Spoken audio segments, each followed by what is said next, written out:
Have you been thinking of adopting a stepchild? Idaho Stepparent Adoption is similar to a standard adoption with a few differences. This video will explain the process and then the differences.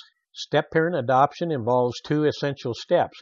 First one is the parental rights of the other non-custodial birth parent need to be terminated, and second, after a court hearing, an Idaho judge must sign an order of adoption, approving the adoption and finding it's in the best interest of all the parties concerned.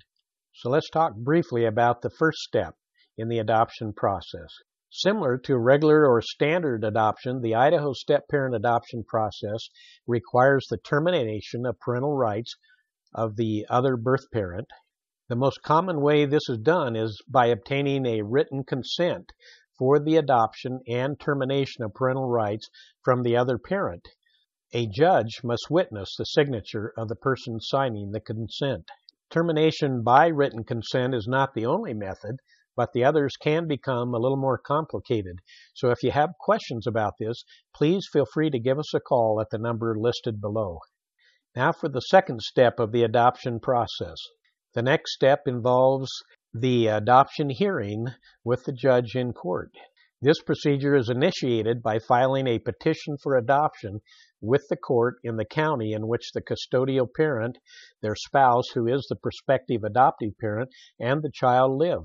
One of the differences is that in a regular or standard adoption, the law requires that the adoptive couple provide a formal home study report to the court prior to the adoption hearing, and these can be fairly expensive and fairly time-consuming.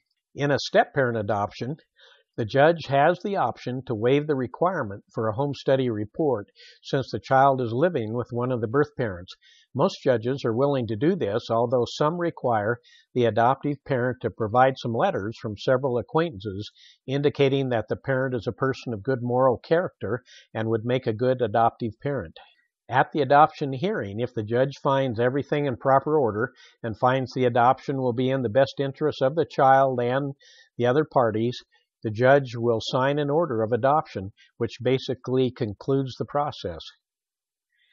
In my experience, making sure that all of the paperwork for both the termination and the adoption process is in proper order and presented to the judge can be a challenge at times. My name is Bob Montgomery, and I've been helping people with the Idaho adoption process for more than 30 years now. If you have questions about step-parent adoption in Idaho, please feel free to give me a call. The number is 208-322-8865. I'm always happy to visit with you, so give me a call today.